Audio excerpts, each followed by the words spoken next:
தேசிய அளவிலான ஆன்மீக நூல் வெளியீட்டு விழா இனிதே தொடங்குகிறது. ஓம் நமோ பகவதே ஸ்ரீ லஹரி கிருஷ்ணாய நமக. ஸ்ரீ லஹரி கிருஷ்ணா ஜீவிக்கிறார், ஸ்ரீ லஹரி கிருஷ்ணா அரசாளுகிறார். இந்த விழா பரதநாட்டியத்தோடு இனிதே தொடங்குகிறது.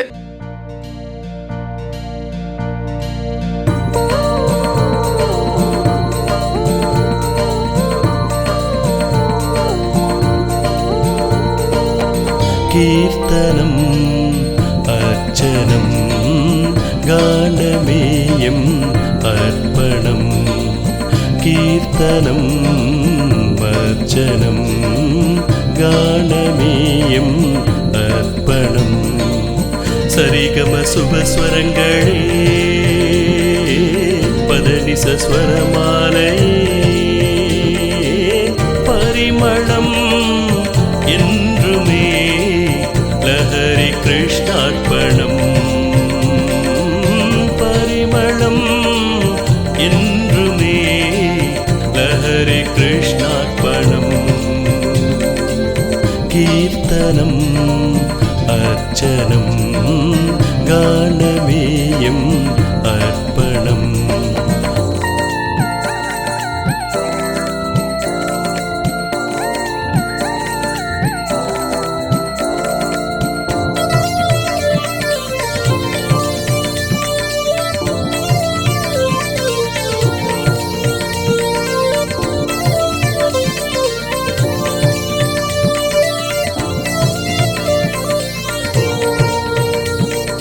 அணுவினிலும் உடலினிலும் நீரே, தரணியிலும் பரத்தினிலும் நீரே, பஞ்சபூதம் யாவும் ஆளும் தேவா நீர்தானே. அணுவினிலும் உடலினிலும் நீரே, தரணியிலும் பரத்தினிலும் நீரே, பஞ்சபூதம் யாவும் ஆளும் தேவா நீர்தானே. சிவ சிவ ஜெகதீசா ஹர ஹர ஸ்ரீவாசா. விண்ணும் மண்ணும் நெருப்பும் காற்றும் போற்றும் சூரிய சந்திர மின்னல் ஒளியில் திகழும் வானவில்லின் வண்ணம் புகழ்ந்திடுதே. விண்ணும் மண்ணும் நெருப்பும் காற்றும் போற்றும் சூரிய சந்திர மின்னல் ஒளியில் திகழும் வானவில்லின் வண்ணம் புகழ்ந்திடுதே. ஜெய ஜெய மகதீசா கணகண பிராணேசா.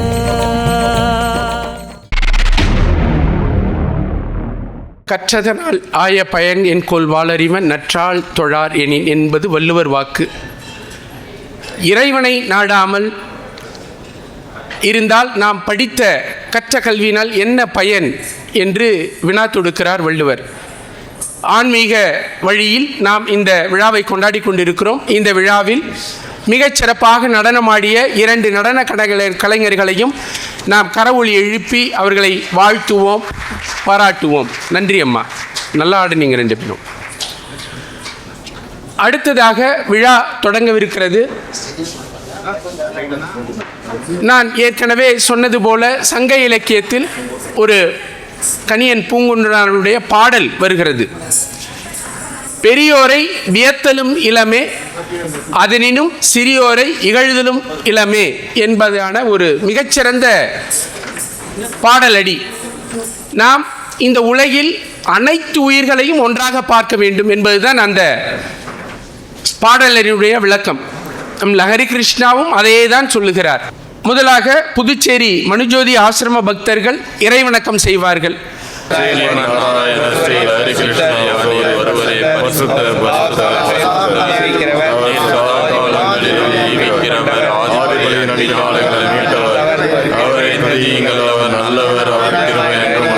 புதுச்சேரி மணிஜோதி ஆசிரம மாணவ செல்வங்கள் இப்பொழுது தேசிய கீதம் பாடவிருக்கிறார்கள். ஜனகண மன அதிநாயக ஜய ஹே பாரத பாக்ய விதாதா. சிறப்பு விருந்தினர்களை மேடைக்கு அழைத்தல். புதுச்சேரி தலைமைச் செயலகத்தில் சட்டத்துறையின் சார்பு செயலராக பணியாற்றுகின்ற ஜனாஸ் ரஃபி என்கிற ஜான்சி அம்மா அவர்களை அன்போடு மேடைக்கு அழைக்கிறோம். உங்களுடைய கரவொலியோடு புத்தக விளக்க உரை அளிப்பதற்காக வருகை புரிந்துள்ள எங்களுடைய தமிழ்ச் சிங்கம் கலைமாமணி திரு சீனு வேணுகோபால் அவர்களை அன்போடு மேடைக்கு அழைக்கிறோம். புதுச்சேரி மாநில முத்தமிழ் கழகத்தினுடைய தலைவர் இலக்கிய மாமணி திரு சு சண்முக சுந்தரம், இந்திய வணிகவியல் பணி, அவர்களை அன்போடு மேடைக்கு அழைக்கிறோம். இப்பொழுது விழா தமிழ்த்தாய் வணக்கத்தோடு இனிதே தொடங்கவிருக்கிறது. அனைவரும் எழுந்து நின்று தமிழ்த்தாய் வணக்கத்திற்கு மரியாதை செய்யுமாறு அன்போடு வேண்டுகிறோம்.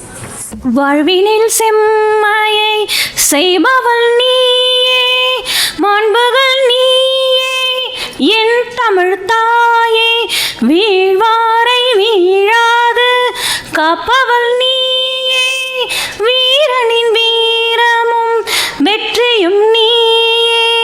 கலை பண்பாட்டுத்துறையினுடைய இயக்குனர் ஐயா கலியபெருமாள் ஐயா அவர்கள் வருகை புரிந்திருக்கிறார்கள். அவர்களை வருக வருக என வரவேற்பதில் பெருமகிழ்ச்சி அடைகிறோம். இந்த விழாவிற்கு வரவேற்புரை ஆற்றுவதற்காக எம் சிவசுப்பிரமணியம் ஐயா அவர்களை அழைக்கிறோம். ஓம் நமோ பகவதே ஸ்ரீ ஹரி கிருஷ்ணாய நமக. இந்த ஆன்மீக நிகழ்ச்சியில் உங்கள் அனைவரையும் வரவேற்பதில் மணிஜோதி ஆசிரமத்தின் சார்பில் நாங்கள் மிகவும் மகிழ்ச்சி அடைகிறோம். இன்று நாம் வெவ்வேறு மதங்கள், சமூகங்கள் அல்லது தேசங்களின் உறுப்பினர்களாக அல்லாமல் ஒரே கடவுளின் பிள்ளைகளாக ஒன்று கூடியுள்ளோம். ஒன்றே குலம் ஒருணை தேவன் என்ற எங்கள் தலைப்பு மனித குலத்தின் சாரம் ஒன்றே என்பதை குறிப்பதாகும். 1963ஆம் ஆண்டில் குருதேவ் ஹரி கிருஷ்ணா அவர்களால் நிறுவப்பட்ட மணிஜோதி ஆசிரமம் தமிழ்நாட்டின் திருநெல்வேலி மாவட்டத்தில் அமைந்துள்ள மனித குலத்திற்கான ஒன்றே குலம் ஒருணை தேவன் என்ற சுவிசேஷத்தை நம்புகிற பக்தர்களின் சொர்க்க வாசஸ்தலமாக இவ்வாசிரமம் திகழ்கிறது என்று குருதேவ் விரும்பினார். இன்று அது அவ்வாறே பணி செய்து வருகிறது. அதனால்தான் அவர் அதற்கு மணிஜோதி என பெயரிட்டார். அதாவது மனித குலத்திற்கான ஒளி. உலகம் முழுவதிலும் வாழும் குருதேவ் ஹரி கிருஷ்ணா அவர்களின் பக்தர்களும் சீடர்களும் ஆசிரமத்திற்கு வரும் ஒவ்வொரு தருணத்தையும் மிகப்பெரிய ஆன்மீக நிகழ்வாக கருதுகிறார்கள். மணிஜோதி ஆசிரமம் ஆண்கள், பெண்கள், குழந்தைகள் என அனைவரையும் சாதி, நிறம், மதம் எதுவாக இருந்தாலும், மேலும் மொழி, கல்வி, உலகிலியான நிலை, பதவி ஆகியவற்றை பொருட்படுத்தாமல் அன்போடு ஏற்றுக்கொள்கிறது. அனைத்து புனித வேதங்களின் போதனைகள் வழியாக ஒரே உயிருள்ள கடவுளின் தெய்வீக ஒளியையும் அன்பையும் உண்மையாக கண்டடைய அனைவரையும் வழிநடத்துகிறது. தலைமுறை ஆற்றுவதற்காக புதுச்சேரி மணிஜோதி ஆசிரம பக்தர் திரு எம் கமலக்கண்ணன் ஐயா அவர்களை அன்போடு மேடை கிடைக்கிறோம். ஓம் நமோ பகவதே ஸ்ரீ ஹரி கிருஷ்ணாய நமக. அனைத்து புகழும் அகிலங்கள் எல்லாவற்றையும் படைத்த ஸ்ரீமன் நாராயணர் ஸ்ரீ ஹரி கிருஷ்ணா நாமத்துக்கே உரித்தாகுக. இறைவன் நாராயணர் தென்னிந்தியாவிலிருந்து கருப்பு மனிதராக வருவார் என்று 11ஆம் நூற்றாண்டின் ஸ்ரீ வில்லிபுத்தூர் ஆண்டாள் திருப்பாவை பாடலில் முன்னறிவித்துள்ளார். கர்நாடகாவின் வீர சைவ சமயத்தின் நிறுவனர் ஸ்ரீ பசவேஸ்வரர் கல்கி அவதாரத்தை கூடல சங்கம தேவா என அழைத்தார். சஹரான்பூர் உத்தரப்பிரதேசில் உள்ள சஹஜ் மார்க் சுவாமி ராமச்சந்திரஜி தனது சத்யோதயம் எனும் நூலில் கடைசி அவதாரம் கன்னியாகுமரியிலிருந்து வருவார் என்று முன்னறிவித்துள்ளார். ஆந்திர பிரதேசத்தின் வீரபிரம்மகாரு தனது காலஞானம் நூலில் நாராயணர் வீரபோக வசந்தராய, அதாவது எப்போதும் தைரியமுள்ள, திறமை மிக்க மற்றும் குடும்ப மனிதராக வருவார் என்றும், அவர் ஆனந்த ஆசிரமம் அமைத்து தனது சீடர்களை திரட்டுவார் என்றும் முன்னறிவித்துள்ளார். தமிழ்நாட்டில் கன்னியாகுமரியின் ஸ்ரீ முத்துக்குட்டி சுவாமி சுமார் 150 ஆண்டுகளுக்கு முன் அகில திரட்டு மட்டம் அருள் நூல் கடவுள் வருவார் மற்றும் தாமிரபரணி நதி பாயும் இடத்தில் தனது வாசஸ்தலத்தை நிறுவுவார் என்று முன்னறிவித்துள்ளார். தமிழ்நாட்டின் மகாகவி சுப்பிரமணிய பாரதி அவரை கண்ணா என அழைத்து பூரணமானவர் என்று பாடியுள்ளார். பரிபூரணரை தவிர நாம் எவரையும் வணங்கவோ சேவையாற்றவோ மாட்டோம் என்று பாடியுள்ளார். ஸ்ரீ ரவீந்திரநாத் தாகூர் தனது மிக பெரும் கவிஞ்சை தொகுப்பு கீதாஞ்சலியில் அவரை பற்றி பாடியுள்ளார். இதற்காக அவருக்கு நோபல் பரிசும் வழங்கப்பட்டது. ஆதிசங்கரர் அவரை தட்சணாமூர்த்தி என அழைத்துள்ளார். வள்ளலார் அவரை அருட்பெரும் ஜோதி, தனிப்பெரும் கருணை என குறிப்பிடுகிறார். திருக்குறளுக்கு உலகத்திலேயே அதிக மொழிபெயர்ப்புகளும் பதிப்புகளும் வந்திருக்கின்றன. திருக்குறள் 2 அடிகளால் 1.25 அடிகளால் இயற்றப்பட்ட ஒரு மிகச்சிறந்த உலக காவியம், உலக பாடல் என்று சொல்லலாம். அந்த திருக்குறளுக்கு பல்வேறு அறிஞர் பெருமக்கள், தமிழறிஞர்கள் உரை எழுதியிருக்கிறார்கள். அந்த வகையில் இங்கே லஹரி கிருஷ்ணா அவர்களுடைய உரை தான் இப்பொழுது இங்கே வெளியிடப்படுகிறது. இப்பொழுது நம்முடைய புதுவை தமிழ்ச்சங்கத்தினுடைய கலைமாமணி ஆசிரியர் சீனு வேணுகோபால ஐயா அவர்கள் இங்கே அந்த புத்தகம் குறித்த ஆய்வுரையை இங்கே நிகழ்த்தவிருக்கிறார்கள். அவரை அன்போடு மேடைக்கு அழைக்கிறோம்.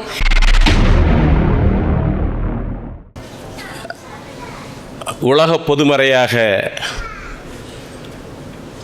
போற்றப்படுகின்ற திருக்குறளுக்கு இன்று ஒரு புதிய பார்வை கிடைத்திருக்கிறது. அதுதான் ஆன்மீக பார்வை. இந்த ஆன்மீக பார்வையோடு திருக்குறளுடைய கருத்துக்களை வளர்ந்து வருகின்ற இளைய சமுதாயத்திற்கு கொடுக்க வேண்டும் என்கின்ற பேருணர்வோடு இன்று மனுஜோதி ஆசிரமம் திருக்குறள் புத்தகத்தை வெளியிட்டு அதனுடைய புனித விழாவை இன்று நடத்தி கொண்டிருக்கிறார்கள். திருக்குறளில் இல்லாததில்லை. எது இல்லை? 1330 அருங்குறளும் நம்முடைய வாழ்க்கைக்கு தேவையான அத்தனை கருத்துக்களையும் எடுத்து சொல்லக்கூடிய ஒரு அற்புதமான கருவூலம். அதில் இல்லாததில்லை. திருக்குறளை சொல்லுகின்ற பொழுது அணுவை துளைத்து 7 கடலை புகட்டி குறுகத்தரித்த குறள்னா, இந்த புத்தகத்தில் அதுக்கு ஒரு புதிய விளக்கத்தை நான் பார்த்தேன். அணுவை பிளந்து 7 கடலை புகட்டி குறுகத்தரித்த குறள். நாம் 7 கடல்னு சொல்லிட்டு இருப்போம். ஆனால் அழகாக அதை விளக்கமாக சொல்லியிருக்கிறார் ஒருவர். 7 சீர் கொண்ட அந்த திருக்குறள் தான் அந்த அணுவை பிளந்தது போல உள்ளே புகுந்து மனிதர்களுடைய மனதிற்கு ஒரு மருந்தாக அமைந்திருக்கிறது என்கின்ற ஒரு புதிய கருத்தும் இன்றைக்கு ஆன்மீக பார்வையில் திருக்குறள் என்கின்ற ஒரு சிறிய நூலை, மூர்த்தி சிறியதாக இருக்காம் புத்தகத்தை பார்க்கின்ற பொழுது, ஆனால் இதனுடைய கீர்த்தி உள்ளே படித்து பார்ப்பீர்களேயானால் அதனுடைய கீர்த்தி மிகப்பெரியதாக இருக்கிறது. சின்ன குழந்தைகளுக்கு சின்ன சின்ன கதைகளின் மூலமாக விளக்கம் கொடுத்திருக்கிறார்கள். ஒரு சில குறள்களை மட்டும், இந்த நூலிலே வந்திருக்கக்கூடிய குறளுக்கு விளக்கம் எழுதியிருப்பதை மட்டும் உங்கள் மத்தியிலே பதிவு செய்து விடைபெறலாம் என்று கருதுகிறேன். அதாவது இந்த சமர்ப்பணம் கொடுத்துருக்கிறாங்க பார்த்தீங்களா? இந்த நூலை வெளியிட்டு யாருக்கு சமர்ப்பணம் கொடுக்கணும் பொழுது அதில் பார்த்தீங்கன்னா ஸ்ரீ லஹரி கிருஷ்ணா தர்மத்தை ஏற்று ராமராஜ்யம் அல்லது தர்மயுகத்தில் பிரவேசிப்பவர்களுக்கு இந்த நூல் காணிக்கை. கடவுள் வாழ்த்து இந்த புத்தகத்தில் இருக்கிறது. கடவுள் வாழ்த்து, வான் சிறப்பு, நீத்தார் பெருமை, அரண் வலியுறுத்தல், அன்புடைமை, இந்த 5 அதிகாரங்களை மட்டும்தான் இதிலே கொடுத்திருக்கிறார்கள். நூலை பற்றி அப்படி தானே சொல்ல முடியும். இந்த 5 அதிகாரங்களை இதிலே கொடுத்திருக்கிறார்கள். அதில் முதல்ல கடவுள் வாழ்த்தில் பார்த்த மலர்மிசை ஏகினான் மானடி சேர்ந்தார் நிலமிசை நீடு வாழ்வார். சார், இதில் எனக்கு ஒரு பெரிய சிறப்பு என்ன தெரியுமா? இந்த திருக்குறள் விளக்க உரையில் அதனுடைய உண்மையான உரையை முதலிலே பதிவிட்டு பிறகு ஆன்மீக பார்வையில் இருக்கக்கூடிய செய்திகளை சொல்லி இருக்கிறாங்க பாருங்க. அதுக்கே நாம் ஒரு பாராட்டை தெரிவித்துக் கொள்ளலாம். அதில் என்ன கருத்து சொல்லப்பட்டிருக்கிறதோ அது முதன்மையாக பதிவு செய்யப்பட்டிருக்கிறது. அதற்கு அடுத்ததாக ஆன்மீகம் கலந்த நிலையில் எப்படிலாம் அந்த ஒரு கசப்பு மருந்தோ அல்லது ஒரு நல்ல மருந்து உடம்பை சீராக்கக்கூடிய ஒரு மருந்தாக இருக்குமே, ஆனால் தேனிலே கலந்து கொடுப்பார்கள் இல்லையா, நெய்யிலே கலந்து கொடுப்பார்கள். இத மாதிரி அந்த கதைகளின் வாயிலாக அதில் அவர்கள் குழைத்து கொடுத்திருக்கிறார்கள். அதில் சொல்லுகின்ற பொழுது மலர்மிசை ஏகினான் மானடி சேர்ந்தார் நிலமிசை நீடு வாழ்வார் என்பதற்கு இரணியன் பிரகலாதனுடைய கதையை அதிலே சொல்லியிருக்கிறார்கள். அற்புதம். இரணியன் பிரகலாதனுடைய கதையிலே எங்கே இருக்கிறான், ஏற்றி போற்றி சாற்றுமுறை எங்கே இருக்கிறான் என்று கேட்பான். இந்த தூணில் இருக்கிறானா துரும்பில் இருக்கிறானா என்று கேட்ட பொழுது தூணிலும் இருக்கிறான் துரும்பிலும் இருக்கிறான் என்று சொல்லுகின்ற பொழுது அவன் அடிக்கிறான். நரசிம்ம அவதாரம் வருகிறது. வந்தவுடனே அந்த பக்த பிரகலாதனுக்கு வாழ்வு கிடைக்கிறது. நான் தான் பெரியவன், என்னை விட யாரும் இல்லை, இறைவனாவது எவனாவது என்று நினைத்த ஆணவம் பிடித்த இரணியன் அழிந்து போகிறான். இந்த குறள் பாருங்க. மலர்மிசை ஏகினான் மானடி சேர்ந்தார் நிலமிசை நீடு வாழ்வார். அவர்களுக்கு வாழ்வு என்பது நீண்ட வாழ்வு, அவர்களுக்கு அழிவு கிடையாது, புகழ்மிக்க வாழ்வு என்கின்ற அந்த செய்தியை இரணியன் பிரகலாதன் கதையின் வாயிலாக இந்த விளக்கம் கொடுத்திருப்பது உண்மையிலேயே ஆன்மீக பார்வையில் திருக்குறள். ஆன்மீக பார்வையில் திருக்குறள் என்று என்னுடைய மனம் மகிழ்ச்சி அடைந்தது. ஆகவே இந்த அடிப்படையில் நான் முழு புத்தகத்தையும் சொல்லிட்டேன்னா அந்த புத்தகத்தை யாரும் வாங்கி படிக்க மாட்டீங்க. அதனால் நான் ஒன்றை மட்டும் சொல்லுகிறேன், ஒரு சிலவற்றை மட்டும் சொன்னேன். மிக அற்புதமான நோக்கத்தோடு, ஒரு ஆழ்ந்த உள்நோக்கத்தோடு வளர்கின்ற குழந்தைகளை நல்ல குழந்தைகளாக வளர்த்தெடுக்க வேண்டும் என்கின்ற உன்னதமான பார்வையோடு இந்த நூலை அவர்கள் வடித்து எடுத்து கொடுத்திருக்கிறார்கள். அதிலே திருக்குறளை பற்றிய உண்மையான விளக்கம் சுருக்கமாக கொடுக்கப்பட்டு, ஆன்மீக பார்வையிலே எப்படி அந்த கருத்துக்களை மக்களிடம் கொண்டு சேர்க்கலாம் என்கின்ற விதத்திலே இதை அருமையாக குழைத்து கொடுத்திருக்கிறார்கள். இதை குழந்தைகளுக்கு கொடுத்து பிழையில்லாத குழந்தைகளை உருவாக்கி, இன்று குழந்தைகளாக இருந்தாலும் நாளை இந்த நாட்டை ஆள பிறந்தவர்களாக மாற்றுவதற்கு ஒரு சிறந்த டானிக், சிறந்த மருந்து இந்த ஆன்மீக பார்வையில் திருக்குறள் என்பதாக சொல்லி இந்த நல்ல வாய்ப்புக்கு நன்றி பாராட்டி விடைபெறுகிறேன். நன்றி, வணக்கம். வெகு சில குறள்களுக்கு மட்டும்தான் ஐயா விளக்கம் தந்தார்கள். இது இன்னும் நம்ம கேட்டுக்கொண்டே இருக்க வேண்டும் போல் இருக்கிறது. அத்தகைய மிகச்சிறந்த ஆன்மீக பார்வையை நம்மளுடைய லஹரி கிருஷ்ணா அவர்கள் செய்திருக்கிறார்கள். இதை நாம் ஐயா சொன்னது போல் மாணவ செல்வங்கள்கிட்ட கொண்டு செல்ல வேண்டும், கொண்டு சேர்க்க வேண்டும். அதற்கான நடவடிக்கைகளை நாம் விரைவில் எடுக்கலாம் என்று சொல்லி மிகச்சிறந்த உரைக்கு நன்றி பாராட்டி, அடுத்ததாக சிறப்பு விருந்தினர் உரை ஆற்ற எங்களுடைய புதுச்சேரி சட்டச்சேலகத்தினுடைய சார்பு செயலர் ஜனாஸ் ரஃபி என்கிற ஜான்சி அம்மா அவர்களை அன்போடு அழைக்கிறோம். ஒன்றே குலம் ஒருவனே தேவன் அப்படின்ற இந்த டாப்பிக்கில் நான் பேச வந்திருக்கிறதுக்காக இந்த வாய்ப்பு கொடுத்தவங்களுக்கும் ஃபஸ்ட்டு என்னோட நன்றியை தெரிவிச்சுக்கிறேன். தேங்க்யூ. இதில் வந்துட்டு நான் சொல்லணுன்னு நினச்சா, இப்போது இந்த புக்கை எனக்கு நேற்று கொடுத்தாங்க. இந்த கொடுத்த உடனே இதை ஆரம்பித்தேன். இப்போ ஐயா எடுத்து சொல்லிக்கிட்டு இருந்த மாதிரி இது ஒரு வாட் அ புக் அப்படின்னு நினைக்கிற அளவுக்கு ரொம்ப ரொம்ப அழகாக திருக்குறளை இவ்வளோ அழகாக கொடுத்துருக்காங்க. பிறப்புக்கு எல்லா உயிருக்கும்னு நம்ம சொல்லுவோம், பிறக்கும்போது எல்லா உயிரும் ஒன்று தான். இப்போ நான் சொன்ன அந்த அம்மா என்ன பண்ணியிருந்தாங்கன்னா, ஒரு பூனைக்குட்டி கதை பாரதியாரோடதுலேருந்து எடுத்து, வெள்ளை பூனை ஒன்று அவங்க வீட்டில் வளர்ந்தது. அது ஒரு குட்டி போடும்போது அது சாம்பல் கலர், வெள்ளை கலர், இப்படி டிஃப்ரெண்ட் கலர்ஸில் இருந்தாலும் எல்லாமே அது பூனைக்குட்டி தான். அப்போ கூட அவங்க சொல்லாங்க, பிறப்பில் எல்லாம் ஒன்று தான், தரத்தில் ஒன்று தான், தரம் மாறுபடுமோ அப்படின்னு பாரதியார் சொல்லுவார். இந்த புக்கில் கூட ஐ வாஸ் கோயிங் த்ரூ, அப்போ நான் பார்க்கும்போது இதில் அவங்க ரொம்ப அழகாக இந்த திருக்குறள் எக்ஸ்ப்ளனேஷன் கொடுக்கும்போது நோவாஸ் ஆர்க், மழை ரொம்ப அதிகமாக போகிற இடத்துல நோவாஸ் ஆர்க்கை பற்றி கதையை சொல்கிறாங்க. அதே மாதிரி பாண்டவர்கள் தேவலோக யாத்திரைன்றதை சொல்லும்போது உரனெனும் தோட்டியான் ஓரைந்தும் காப்பான் வரனெனும் வைப்பிற்கு ஒரு வித்து. இந்த ஒரு இதில் அறிவு என்னும் அங்குசத்தால் ஐம்புலன்களில் ஆசையும் அடக்கி வாழ்பவன் பிறப்பற்ற மேலான வைகுண்டம் சென்று முளைத்தற்குரிய உயரிய விதையை போல் ஆவான் அப்படின்ற மாதிரி இங்கே கொடுத்துருக்காங்க. அதை சொல்லிட்டு அவங்க விளக்கம் என்ன கொடுக்குறாங்க, பாண்டவர்களின் தேவலோக யாத்திரை என்பது அவர்களுடைய இரண்டாவது துறவரமாகும். அவர்கள் மேர்மலையை அடைந்தவுடன் திரௌபதி இறந்துடுறாங்க. சிறிது நேரம் சென்ற பின் சகாதேவன் இறந்தார். அடுத்து நகுலன், அர்ச்சுனன், பீமன் என எல்லாரும் இறந்தனர். தர்மராஜா மாத்திரம் உயிரோடு தேவலோகத்திற்கு சென்றான். திரௌபதி 5 கணவன்களில் அர்ச்சுனனை அதிகமாக நேசித்தால். சகாதேவன் தன்னுடைய ஞானத்தில் பெருமையுள்ளவனாக இருந்தான். நகுலன் தன்னுடைய அழகிலே பெருமைப்பட்டான்.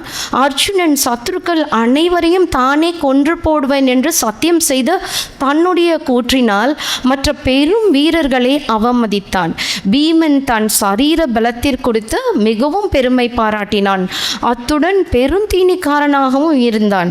ஆனால் தர்மராஜாவோ ஐம்புலன்களை அடக்கியவர், ஆகவே இறப்பெய்தாமல் தேவலோகத்தை அடைந்தான். ஸோ இவங்க எவ்வளோ அழகாக கொண்டு போகிறாங்கன்னா, யார் ஐம்புலன்களையும் அடக்கி யார் அன்பை மட்டுமே ஃபாலோ பண்ணுறாங்களோ அவங்களால தான் இறப்பையும் வென்று அவங்க வாழ்வை மேன்மை அடைய முடியும் அப்படின்றத இதில் ரொம்ப க்யூட்டாக சொல்கிறாங்க. இதில் நான் நிறைய படித்தேன். ஆக்சுவலி தமிழ் படிக்கிறவங்க இதை படிக்கும்போது அவங்களுக்கு இருக்கிறது ஒரு மாதிரி இருக்கலாம். But those who are not so conversant with Tamil and those who are not into Tamil literature, இப்போ எங்களை மாதிரி ஆட்களும் இந்த தமிழை பார்த்து ஈர்க்க முடியும்னா I feel this is the best book as sir was suggesting school சில்ட்ரனுக்கு எல்லாம் இந்த புக்கை கண்டிப்பாக கொண்டு போய் சேர்க்கணும். ஏன்னா ஆன்மீக பார்வையில் திருக்குறள் நான் சொல்லிக்கிட்டு இருந்தேன், பிறப்புக்க எல்லா உயிருக்கும், பிறக்கும்போது எல்லாரும் ஒன்று தான். நான் கிறிஸ்டின் வீட்டில் பிறந்தா கிறிஸ்டினாக வளர போகிறேன், முஸ்லீம் வீட்டில் பிறந்தா ஒரு இஸ்லாமியனாக வளர போகிறேன், இதே ஒரு ஹிந்து வீட்டில் பிறந்தா ஹிந்துன்னு தான் வளர போகிறேன். இன்டர்நேஷ்னலி நம்மளுக்கு இதுதான் பிளாக்னு சொல்லி கொடுத்துருக்காங்க. So we all started calling this black. If they call this red, நம்ம அதை எல்லாத்தையும் ரெட்டுன்னு சொல்கிறோம். இது ஆரஞ்சுன்னு சொல்லி கொடுத்து நம்ம ஆரஞ்சு கூப்பிடுறோம். So how all these came into எக்ஸிஸ்டன்ஸ்ன்னு பார்த்தீங்கன்னா தமிழில் ஒரு மாதிரி சொல்லுவோம், அது இங்கிலீஷில் ஒரு மாதிரி சொல்லுவோம். இதே தான் மதமும் நம்மளோட கல்ச்சரும். ஐ ஃபீல் எல்லாமே வேரிட் கல்ச்சருக்கு போகிறதுமே அது நம்மளோட பேஸ் என்னன்றதை பொறுத்து நம்ம பண்ணுறோமே தவிர நாம் வந்து யாருமே யாருக்குமே டிஃப்ரெண்ட் கிடையாது. ஒருத்தரோட கெப்பாசிட்டியோ அவங்களோட ஆற்றலோ கொஞ்சம் மாறுபட்டு இருக்கலாம். நம்ம என்ன செஞ்சுக்கிட்டு இருக்கோன்றத உண்மையிலே பார்த்தோம்னா ஆண்டவனை தேடின யாருக்குமே எந்த நேரத்திலுமே அது எவ்வளோ பெரிய எல்லாருக்கும் கஷ்டம் வரும். அதாவது ரஜினிகாந்த் சொல்கிற மாதிரி நம்ம என்னதான் நல்லவங்களாக இருந்தாலும் நல்லவங்களுக்கும் கஷ்டம்லாம் வரும். ஆனால் ஆண்டவன் வந்து கைவிட மாட்டார். யார் நல்லவங்களோ ஆண்டவங்க மேலே யார் வந்து நம்பிக்கை வச்சு நடந்துக்கிட்டு இருக்கோமோ நம்மளுக்கு நிறைய கஷ்டம் வர ஏன்னா gold is only to be tested. தகரத்தை யாரும் டெஸ்ட் பண்ணி பார்க்க மாட்டாங்க. அதனால் நம்ம எவ்வளோக்கு எவ்வளோ ஆண்டவன் மேலே நம்பிக்கை வச்சு நம்மெல்லாம் போகிறோமோ அவ்வளோக்கு அவ்வளோ நம்மளுக்கு கஷ்டம் வரும். ஆனால் we will come over it. இதுதான் இப்போ எல்லா உயிரும் சேர்ந்து நாம் வந்து அன்பு அன்பு அன்புன்னு தான் எந்த ரிலிஜனாக இருந்தாலும் சொல்லுது. ஒன்றே குலம் ஒருவனே தேவன். அந்த தேவனுக்கு நம்ம வைக்கிற பேர் தான் எப்படி இங்கிலீஷில் வந்து காடை, தமிழில் வந்து கடவுள் அப்படின்னு நம்ம சொல்கிறோமோ அதே மாதிரி தான் ஈவன் த நேம்ஸ் இதுலேயே ரொம்ப அழகாக அந்த வாழ்த்துறையெல்லாம் ரொம்ப ரொம்ப நல்லா எழுதியிருக்காங்க. இன்ஃபேக்ட் இங்கே ஒரு புக் வச்சுருக்காங்க, அது தெரியாமல் நானே ஒரு புக் எடுத்துகிட்டு எனக்கு வச்ச புக் நான் எடுத்துகிட்டே வந்தேன். Because I was so much mood. ஒரு பக்கத்துலேயும் சார் சொன்னாப்புல குட்டி குட்டி கதைங்க. எனக்கு வந்து இவ்வளோ நாள் இந்த கதையெல்லாம் தெரியாது. மார்க்கண்டேயன் கதையெல்லாம் இன்றைக்கி தான் தடவையாக படித்தேன். நான் இன்றைக்கி மத்தியானம் தான் படித்தேன். அப்போது அதுவும் இங்கே வரனால ஐ ஜஸ்ட் தாட் இந்த புக்கை வந்து ஆன்மீக பார்வையில் திருக்குறளுக்கு நாமெல்லாம் இந்த சின்ன வயசில் நம்ம இந்த திருக்குறள்லாம் காம்படிஷனுக்காக படிச்சிருப்போம். இப்போ துப்பாருக்கு துப்பாய தூவும் மழை இதெல்லாம் பைஹாட்டாக சொல்ல முடியுமான்னு எங்களுக்குள்ளார நாங்கள்லாம் பெட் கட்டி இதை படித்ததெல்லாம் எனக்கு உடனே இன்றைக்கி ரிவைவ் ஆச்சு இதை படிக்கும்போது. அந்த மாதிரி படிச்சிருக்கோமே தவிர ஆனால் இதில் இருக்கக்கூடிய ஆழமான கருத்து ஆன்மீகத்தை பார்வையில் Thirukkural it is leading us towards God. நம்மளோட இன்னும் வந்து எவ்வளோ பரிசுத்தமாக இருக்கணும். நம்ம வந்து யார் வந்து நம்ம எவ்வளோ சுத்தமாக இருக்கும்போது தான் காடை ரீச் பண்ண முடியும். அதே மாதிரி நம்ம காடை ரீச் பண்ணுறதுக்கு நிலையான வாழ்க்கையை வாழறதுக்கு எந்த ரிலிஜனில் இருந்தாலும் எல்லாருமே all religions lead towards God. உண்மையான தேவனுக்கு நாம் உண்மையாக இருக்கணும். மனுஷனை வந்து ஆண்டவர் வந்து அவரோட பிரதிபலிப்பாக படைச்சாருன்னு சொல்லுவாங்க. நாம் how we are leading our life, how we are taking it forward, அதுக்கு ஒரு பெஸ்ட் புக்காக இருக்குது. இந்த காலத்தில் காசாலெல்லாம் நம்ம கேட்குறோம் இஸ்ரேல் காசா அந்த அட்டாக் நீங்கள் பார்த்தீங்கன்னா சின்ன குழந்தைங்க விடிகாலையில் அவங்க பாம்பு பண்ணுறாங்க, எழுந்து ஓடுறாங்க. கருணை குறைச்சிக்கிட்டு வருது. கருணைன்றது இருக்கான்றதே தெரியல. ஒரு மனுஷனுக்கு இன்னொரு மனுஷனுக்கும் பார்த்தீங்கன்னா if we have that selflessness, நம்ம வந்து நம்மளோட டியூட்டியை கரெக்டாக செய்யணும், இப்படி தான் செய்யணும், இது என்னோட கடமை அப்படின்னு நம்ம எப்போ செய்கிறோமோ நம்மளோட கடமையை செல்ஃப்லெஸ்ஸாக செய்கிறோமோ அதுவே ஒரு பெஸ்ட் ஆப்ஷனாக இருக்கும். என்னை பொறுத்த வரைக்கும் ஒருத்தருமே இந்த ஒன்றே குலம் ஒருவனே தேவன்ற வேர்டை வந்து நம்ம மனசில் ஏற்றிட்டோம்னா there will not be any communal disputes or riots. இல்லை அதாவது நம்ம ஒரு கோடு போட்டுக்கிறோம், இது என் வீட்டுக்குள்ளார இருக்க 2 குழந்தை அம்மா அப்பா நான் தான் எனக்கு முக்கியம். அதே மாதிரி என்னோட வீடுன்னு அந்த சுயநலத்தோடு இல்லாமல் எல்லாரும் எல்லாத்தையும் பகிர்ந்துக்கணும். த ஹோல் கண்ட்ரி, இப்போ நம்ம சொல்கிறோம் India is my country, all Indians are my brothers and sisters, அதை அப்படியே யூனிவர்சலாக அப்ளை பண்ணுங்கள். உலகம் முழுக்க ஒன்றே தேவன் ஒருவனே குலம். அந்த குலம் என்னவாக இருந்தாலும் நம்ம ஹியூமனிட்டியை போற்றி அன்பு பாசம் ஒழுக்கம் கருணை இதையெல்லாம் பேணி காத்து ஒருத்தருமே இந்த ஒன்றே குலம் ஒருவனே தேவன்றதை மைண்டில் ஏற்றினோம்னானே பாதி ப்ராப்ளம் சால்வ் ஆகிடும். அதுவும் இந்த புக்கில் வந்து இன்னும் ஏன்னா நிறைய பேர் இருக்காங்க, sir was saying I am not big speech கொடுக்குற அளவுக்கு நான் பெரிய மேடை பேச்சாளர் கிடையாது, இருந்தாலும் பூவோட சேர்ந்த நாருன்னு சொல்லுவாங்க, அந்த மாதிரி எங்கள் வீட்டில் இருக்கிற மக்களோட ஆசையாக என்னன்னு தெரியல, நானும் இவ்வளோ பேசிட்டேன். வாய்ப்பு கொடுத்தவங்க எல்லாருக்கும் மிக்க நன்றி. தேங்க்யூ. மிகச்சிறந்த தமிழறிஞர். புதுச்சேரியில் அவர்களை விட்டால் பேசுறதுக்கு ஆள் இல்லை என்பது போல் ஒரு நாளைக்கு 3 விழாக்களில் தமிழகம் முழுவதும் சென்று பேசி வருபவர்கள் அவர்கள். இப்பொழுது நம்முடைய மனுஜோதி ஆசிரமத்தை பற்றியும் ஹரிகிருஷ்ணா அவர்களுடைய இந்த திருக்குறள் விளக்க உரை பற்றியும் பேச வராங்க. அவர்களை அன்போடு அழைக்கிறோம். நல்லாரை காண்பதும் நன்றே, நலமிக்க நல்லார் சொல் கேட்பதும் நன்றே, நல்லார் குணங்கள் உரைப்பதும் நன்றே, அவரோடு இணங்கி இருப்பதும் நன்றே, அவர்களை வணங்குவதும் வாழ்த்துவதும் நன்றே நன்றே என்கிற அளவில் அவையில் மேடையில் வீற்றிருக்கக்கூடிய நல்லவர்களையும் எதிரே அமர்ந்திருக்கக்கூடிய நல்லவர்களையும் ஒட்டுமொத்தமாக முதற்கண் வணங்கி விடுகிறேன். அறையில் உள்ளே வந்தவோ மனதில் ஒரு அமைதி நிலவியது எங்களுக்கெல்லாம். பல ஊர்களுக்கு செல்கிறோம், பேசுகிறோம், அப்புறம் குடும்ப பிரச்சனை இருக்கிறது, அலுவலக பிரச்சனை இருக்கிறது, என்னமோ தெரியல. இந்த அறைக்குள் நுழைந்த அந்த 6 மணிக்கு வந்த பொழுதே எங்கள் 5 மணிக்கு வந்து விட்டோம்.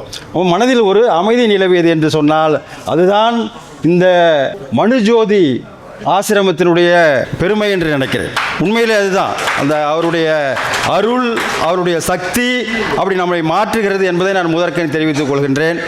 ஆனால் இன்றைக்கு ஒரு செய்தியை நான் முதற்கண் பதிவு பண்ண வேண்டியது என்ன தெரியுமா? அரசாங்கம், அது புதுவை அரசோ அல்லது தமிழ்நாடு அரசோ, திருக்குறளுக்கு திருவள்ளுவருக்கு இது போன்ற முக்கியம் எடுத்து திருவிழா கொண்டாடுவதை விடவும் இந்த அமைப்பு சிறப்பாக கொண்டாடியது என்பதை நான் பெருமைப்பட சொல்லுகிறேன். நான் உண்மையை சொல்கிற ஒன்றுமே கிடையாது. தமிழ்நாடாக இருக்கட்டும், புதுவை அரசாக இருக்கும், இதுபோல் திருவள்ளுவருக்கு திருக்குறளுக்கு விழா எடுத்ததில்லை. நீங்கள் கம்பனுக்கு உலகமெங்கும் கம்பன் கழகம் இருக்கிறது, சேக்கிழார் மன்றங்கள் இருக்கின்றன, நிறைய அமைப்புகள் இருக்கிறது. ஆனால் திருவள்ளுவருக்கு என்று விரல் விட்டு எண்ணக்கூடிய மன்றங்கள் தான் இருக்கிறது என்பதை நீங்கள் தெரிந்து கொள்ள வேண்டும். அதற்கு காரணம் என்ன தெரியுமா? திருவள்ளுவர் நான் இந்த இனத்தை சார்ந்தவன், இந்த மதத்தை சார்ந்தவன், இந்த சாதியை சார்ந்தவன், அல்லது இந்த நூல் என்னுடைய நூல் இந்த மதத்திற்கு உண்டானது, இந்த சாதிக்கு உண்டானது, இந்த இனத்திற்கு உண்டானது என்று சொல்லவே இல்லை. அதனால தான் அவரை கொஞ்சம் ஒதுக்கி வச்சிருக்கிறாங்களோன்னு தெரியுது. நான் இவன்தான் என்று சொல்லியிருந்தால் கண்டிப்பாக மன்றங்கள் அவருக்கு அதிகமாக இருக்கும் என்பது என்னோட சொந்த கருத்து, யாரும் தவறாக எடுத்துக்கூடாது.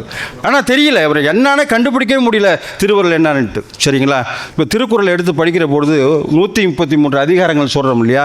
யாராவது புத்தகத்தை எடுத்துகிட்டு போய் அந்த அதிகாரங்கள் பேரை மட்டும் எழுதிட்டோம். நான் ஒரு நாள் உட்காந்து எழுதினேன். 133 அதிகாரங்கள் எழுதும்பொழுது அதில் உடைமை உடைமை உடைமை என்று வருகிறது, உடைமை உடைமை உடைமை என்று வருகிறது.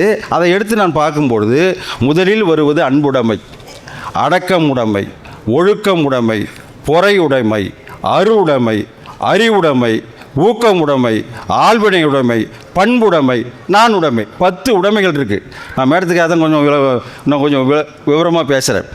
10 உடைமைகள் சொல்லப்பட்டிருக்கு. 133 அதிகாரத்தில் உடைமைகள் உடைமைகள் உடைமைகள் என்று 10 வருது. மீண்டும் சொல்கிறேன், அன்புடைமை, அடக்கமுடைமை, ஒழுக்கமுடைமை, பொறையுடைமை, அருளுடைமை, அறிவுடைமை, ஊக்கமுடைமை, ஆள்வினை உடைமை, பண்புடைமை, நானுடைமை என்று வருகிறது. இது என்னடா உடைமை? உடைமைன்னா இப்போ உடைமைனா நம்ம டைரெக்டாக என்ன வரும்? ப்ராப்பர்ட்டிஸ்ன்னு எடுத்துப்போம். உடைமைனா சொத்துன்னு எடுத்துக்கிறோம் இல்லையா? காரு, பங்களா, மனை, மண், பெரிய வீடுகள், அரண்மனை இல்லையா, தோப்பு, துறவு, இதை தான் எடுத்துக்கோம் ப்ராப்பர்ட்டிஸ். கோல்டு இப்படி தான் எடுக்கிறோம். ஆனால் திருவள்ளுவர் எது உடைமை சொல்கிறான்னா த ஹியூமன் கேரக்டரிஸ்டிக்ஸ், மனித உடைமைகள், குணாதிசயம் தான் சொல்கிறான். அன்பு, அன்புடைமை, அடக்கம் உடைமை, ஒழுக்கம் உடைமை. இந்த உடைமைகள் எதுன்னா மனிதனுக்கு உரிய கேரக்டரிஸ்டிக்ஸ் தான் உடைமைன்னு சொல்கிறான். அதுதான் நிலைத்து வருவது. மற்றது எதுவுமே நிலைத்து வராது. என்கிட்ட எனக்கு 1 கோடி இருக்கும், நாளைக்கு இருக்குமான்னு தெரியாது இல்லையா? இந்த உடைமைகள் பணம், பொருள் இல்லை. இந்த உடைமைகள் என்பது மனிதனுடைய குணாதிசயங்கள் என்று முதலில் சொன்னவன் யார்? திருவள்ளுவர். இன்றைக்கு முக்கியமான நாள் என்ன நாள் தெரியுங்களா? இன்றைக்கி வள்ளலார் அவதரித்த நாள். அக்டோபர் 5 அருட்பிரகாச வள்ளலார் ராமலிங்க சாமிகள் அவதரித்த நாள். என்ன இந்த நாள் எப்படி ஒத்து வருது பாருங்க. அவதரித்த நாள். திருக்குறளை முதியோர்களுக்கு மட்டுமல்ல சில மாணவர்களுக்கும் அன்றே போதித்தவர் நமது வள்ளலார் என்பதை மறந்து விடாதீர்கள். தமிழ்நாட்டிலே திருக்குறளை போதித்தவர் பாருன்னா முதலில் வள்ளலார் தான். ஆக அந்த வள்ளலார் அவதரித்த நாளில் இந்த திருக்குறள் விழா கொண்டாடுவது என்பது இன்னும் சால சிறந்ததாக இருக்கிறது என்பதை நான் முதற்கண் தெரிவித்துக் கொள்கிறேன். ஆகவே இந்த ஆசிரமத்து விழாவிலே பேசுவதற்கு ஒரு நல்ல வாய்ப்பை கொடுத்தமைக்கு நிறைவு செய்து, மனுநீதி தான் இந்தியாவில் பெருசுன்னாங்க. மனுநீதி பெருசு இல்லடா, என்னது மனு ஜோதி தான் பெருசு என்று சொல்லியிருக்கிறார்கள். வாழ்க வளமுடன். நன்றி, வணக்கம். எந்த நூல்கள் இருக்கலாம், ஆனால் எல்லா நூல்களையும் விட அந்த திருக்குறளானது இந்த உலகத்திற்கே பொதுவானது, இந்த உலகத்திற்கே சிறந்தது, எல்லோராலும் ஏற்றுக்கொள்ளப்பட்டது என்பதிலே மாற்று கருத்து இல்லை. ஆன்மீக பார்வையில் திருக்குறள். ஆன்மீகம் என்பது ஆன்மா லயிக்கும் இடம்தான் ஆன்மீகம் சொல்லலாம். திருக்குறள் முழுவதுமே ஒவ்வொரு குறளும் நமக்கு ஆன்மீகத்தை தான் எடுத்து சொல்கின்றது. வேண்டுதல் வேண்டாமை இலானடி சேர்ந்தார்க்கு யாண்டும் இடும்பை இல்லைன்றார். இது ரெண்டும் போகணும் அப்படின்னு சொல்றார். இது என்ன யான் எனது அப்படின்னா இன்னும் எனக்கு புரியலையே அப்படின்னு, நீ யான் எனது என்று சொல்லக்கூடிய அந்த பற்றுக்களை நீ பற்றி கொண்டால் உன்னை விட்டு துன்பங்கள் போகாது. ஆசிரியர் பெருமகளார் 1 மணி நேரம் பேசக்கூடிய ஆற்றல் பெற்றவங்க. ஆனால் காலத்தின் அருமை கருதி அவர்களுக்கு நன்றி பாராட்டுகிறோம். நன்றி அம்மா. புதுச்சேரியினுடைய கலை பண்பாட்டுத்துறையினுடைய மேனாள் இயக்குனர் திரு கலிய பெருமாள் ஐயா அவர்கள் உரையாற்றவிருக்கிறார்கள். வள்ளுவன் தன்னை எந்த அளவிற்கு அவர் உயர்த்தி இருக்கிறார் என்று சொல்லும் பொழுது, உலக பொதுமறை என்று போற்றப்படுகின்ற ஒப்பற்ற வேத நூலாக பார்க்கப்படுகின்ற, இங்கே சொன்னது போல சமயம் சார்பற்ற நூல்களில் அதிகம் மொழிபெயர்க்கப்பட்ட நூலாக இருக்கின்ற திருக்குறளை இந்த ஆன்மீக பார்வையில் பார்த்து அதை ஒரு நூலாக கொடுத்திருக்கின்ற இந்த மனுஜோதி லகரி கிருஷ்ணா மன்றத்திற்கு எனது மனமார்ந்த பாராட்டுதலை தெரிவித்துக் கொள்ள விரும்புகின்றேன். இந்த விழா இந்த புதுச்சேரியில் நடைபெறுவதற்கு ஒரு பொருத்தமான விழா என்று நான் நினைக்கின்றேன். ஏனென்று சொன்னால், பாரத நாடு ஒரு புண்ணிய பூமி என்று சொல்லப்பட்டாலும் புதுச்சேரி என்பது சித்தர்கள் வாழ்ந்த பூமி என்பதால் இந்த விழா இங்கே நடப்பது சால பொருத்தமாகும். ஸ்பிரிச்சுவாலிட்டி என்கின்ற அந்த ஆன்மீகத்தை இந்த புதுவை மக்களுக்கு தெளிவுபடுத்தி, ஆன்மீகம் ஒன்றுதான் இறைவனை அடையக்கூடிய வழி என்பதை சொல்லியிருக்கின்றார்கள். அதே போல இந்த இயக்கத்தை உருவாக்கிய ஸ்ரீ லகரி கிருஷ்ணா அவர்கள் கிறித்துவ மகனாக பிறந்திருந்தாலும் கிறித்துவத்தில் பிரசங்கம் நடத்துகின்ற ஒரு பொறுப்பை வகித்திருந்தாலும் அவர் கடைசியில் இறுதியில் கண்டது எல்லா மதங்களும் ஒன்று சேர்கின்ற கடல், அதாவது எல்லா ஆறுகளும் ஒன்று சேர்கின்ற இடம் கடல் போல எல்லா மதங்களும் எல்லா சமய வழிபாடுகளும் சேர்கின்ற இடம் ஆன்மீகம் என்கின்ற ஆன்மீக கடல் என்பதை உணர்ந்து கொண்டதால் தான் இப்படிப்பட்ட அருமையான ஒரு இயக்கத்தை ஏற்படுத்தி கொடுத்திருக்கின்றார். அவருக்கு நாம் நன்றி சொல்வோம்.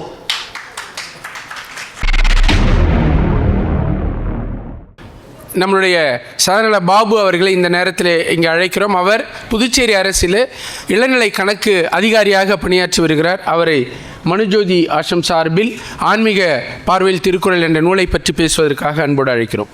இப்போது இன்றைக்கி இந்த திருக்குறள் புக்கு அதுக்கு சம்மந்தமாக லான்ச் பண்ணுறதுக்கு, இந்த டிவோஷனல் புக்கு ரிலீஸ் பண்ணுறதுக்கு நம்ம இந்தியா நாட்டு ஃபுல்லாக இதே டைமில் ஆந்திராவில், கேரளாவில், அதே போல் எல்லா இடத்துல வந்து this is the first time இங்கே வந்து இந்த புக்கு ரிலீஸ் பண்ணுறதுக்கு அந்த மனுஜோதி ஆசிரம் வந்து எவ்வளோ ஹார்ட் ஒர்க் பண்ணிட்டு ஒரு டீம் செட் பண்ணிட்டு அந்த டீமில் ஒர்க் பண்ணுறவங்க எல்லாரும் ஸ்டேஜுக்கு பின்னால் கீழே தான் இருக்கிறாங்க. அது அவங்களுக்கு எல்லாருக்கும் நம்ம வந்து நம்ம கேதரிங் பண்ணுறதுக்கு இங்கே வந்து இந்த அளவுக்கு நம்மளுக்கு சான்ஸ் கொடுத்ததுக்கு எல்லாருக்கும் நம்ம வந்து கிளாப்ஸ் கூட வச்சு நன்றி தெரிவிச்சுக்கிறோம்.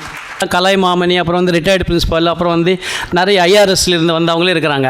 ஆனால் அந்த மனுஜோதி ஆசிரமில் நான் எனக்கு பிடிச்சது என்னன்னா, அவங்க வந்து ரொம்ப பணக்காரனா இல்லைன்னா பெரிய இண்டஸ்ட்ரியலிஸ்ட்டாக அவங்க எல்லாரும் பார்க்க மாட்டாங்க. ஜென்யூனாக இருக்கிறவங்களும் அவங்க வந்து அவங்க மேலே எந்த பேட் ரிமார்க் இருக்கிறவங்களும் தான் கூப்பிட்டு ஸ்டேஜ் மேலே உட்கார வைக்கிறாங்களே. இங்கே வந்து கூட்டம் கூட அப்படி தான் கூப்பிடுறாங்க. என்னன்னா அவங்க அங்கே நான் போய் பார்த்தேன். ஆக்சுவலாக வந்து last July 14th to 22nd வந்து national integrity day and 56th கல்கி பர்த்டே செலிப்ரேட் பண்ணிட்டாங்க. அப்போது என்னை வந்து அங்கே கூப்பிட்டாங்க. நான் போனேன். ரயில்வே ஸ்டேஷனில் நான் இறங்கிட்டு என்னோட பொட்டி பிடிச்சிட்டு அப்புறம் வந்து காரில் கூட்டின்னு போயிட்டு ரூமில் வச்சுட்டு ஒரு பையன் வந்தான். நான் வந்து இந்த பையன் வந்தார், சரி நம்ம அவங்களுக்கு ஏதாவது காசு ஏதாவது கொடுக்கலாமா அப்படின்னு சொல்லிட்டு கூப்பிட்டு, நீ என்ன செய்கிறேன்னா, அவர் சாஃப்ட்வேர் இன்ஜினியர்னு சொல்கிறார். எனக்கு வந்து ஒரு மாதிரி ஆகிட்டேன். ஏன்னா அவங்களுக்கு சேலரி கேட்டேன், எனக்கு சேலரி டபுள் வருது அவருக்கு. ஆனால் வந்து அவர் என்ன பண்ணிட்டாரு, ஒரு பொட்டி தூக்கிட்டு வந்து எனக்கு வந்து மரியாதை செய்கிறாரு. அதான் மனுஜோதி ஆசிரமோட டிசிப்ளின். அங்கே இருக்கிற பசங்கள் பெரியவங்களும் எல்லாரும், நான் வந்து பெரிய போஸ்ட்டில் இருக்கிறேன், நான் பெரிய பணக்காரன், நான் நிறைய சம்பாதிக்கிறேன்னு எதுவும் இல்லைங்க. அங்கே இருக்கிற அத்தனை பசங்களுக்கு கூட நீங்கள் வந்து ஐ ஒண்டர்டு. ஏன்னா நம்ம இந்தியாவிலே திருநெல்வேலியில் பாப்பாக்குடி அந்த கிட்ட திருநெல்வேலி ஆசிரமம் வந்து 64 acres இருக்குதுன்னு சொல்கிறாங்களே.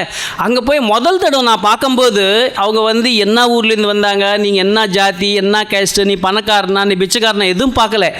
எல்லாரும் வந்து அங்கே இருக்கிறவங்க அத்தனை பேர் மூஞ்சில் ஒரு சந்தோஷம் தெரியுது, ஹாப்பியாக இருக்காங்க. ஆனால் ஒருத்தரும் பெரியவங்க அங்கே சின்ன வயசுலேருந்து அவங்க அம்மா அப்பாவும் அந்த ஆசிரமில் வந்து இருந்து வளர்ந்து போனவங்களா. இன்றைக்கி பார்த்தா அவங்க வந்து சாஃப்ட்வேர் கம்பெனியில் 2 lakhs per month சேலரி வாங்குறாங்க. இன்னொருத்தர் பார்த்தா 1.5 லட்சம்ன்றாங்க. நானே அசைந்துட்டேன். ஆனால் அவங்க செய்கிறது வேலை நம்ம ரூம் பாய் மாதிரி நம்ம கார்கிட்ட வந்துட்டு சூட் கேஸ் எடுத்துகிட்டு வந்து ரூமில் வச்சுட்டு, சார் காஃபி சாப்பிட்றீங்களா, டீ சாப்பிட்றீங்களா சார், லஞ்சுக்கு டைமே போச்சு சார், பிரேக்ஃபாஸ்ட்னு. ஆனால் அங்கே வந்து ஒரு மாப்பிள்ளைன்னு எப்படி பார்க்குறாங்களோ அந்த அளவுக்கு அந்த டிசிப்ளின். அப்புறம் வந்து இங்கே வந்து யாராவது போகலைன்னா ஒரு வாட்டி உங்கள் லைஃப்பில் வந்து அந்த மனுஜோதி ஆசிரமம் வந்து விசிட் பண்ணணும். நம்ம மைண்டுக்கு வந்து ஃப்ரெஷ்னஸ் வேணுமென்னா எங்கே போகணும், மனுஜோதி ஆசிரமம் போகணும். நீங்கள் முதல்ல லஹரி கிருஷ்ணாவோட மருமகள் கீதா மேடம் இருக்காங்க. அப்புறம் வந்து பால் உபாஸ் ஒருத்தர், லியோ பால்னு ஒருத்தர் இருக்கார், கனுகா ராஜகுமார் தான் அவங்க டாட்டர் இருக்காங்க. அவங்க வந்து நம்மளை கூப்பிட்டு சாப்பிடுங்களா, நான் யாரும் தெரியாது அவங்களுக்கு. நான் வந்து யானம்லேருந்து வந்திருக்கேன், ஒரு டிவோட்டியாக வந்தேன். ஆனால் அவங்க வந்து கூப்பிட்டு சாப்பிடுங்களா சார், வாங்க சார் அப்படின்னு சொல்லிட்டு அந்த அங்கே வந்து ஒரு ரிதமிக்காக கிளாப்ஸ் அடித்தாங்க. அந்த கிளாப்ஸ் அடித்த உடனே எனக்கு ஆக்சுவலாக வந்து பேசுகிறதுக்கு இத்தனை பேர் தமிழியன்ஸ் இருக்காங்க, கலைமாமணி பெரியவங்க ஏதாப்பில் பேசுறதுன்னா நம்மளுக்கு சக்தி எப்படி வரும்னு பயம் வரும். ஆனால் லஹரி கிருஷ்ணா பேர் பார்த்த உடனே நம்மளுக்கு ஒரு சக்தி வர மாதிரி எனக்கு personal feeling, what I am feeling. இப்பொழுது இங்கே நம்முடைய சட்ட சார்பு செயலாளர் அவர்கள் நூலை வெளியிட ஐஆர்எஸ் அதிகாரி அவர்கள் பெற்றுக்கொள்வார்கள். ஓம் நமோ பகவதே ஸ்ரீ லஹரி கிருஷ்ணாய நமः.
இப்பொழுது சிறப்பு விருந்தினர்களுக்கு மரியாதை செய்யும் நிகழ்வு.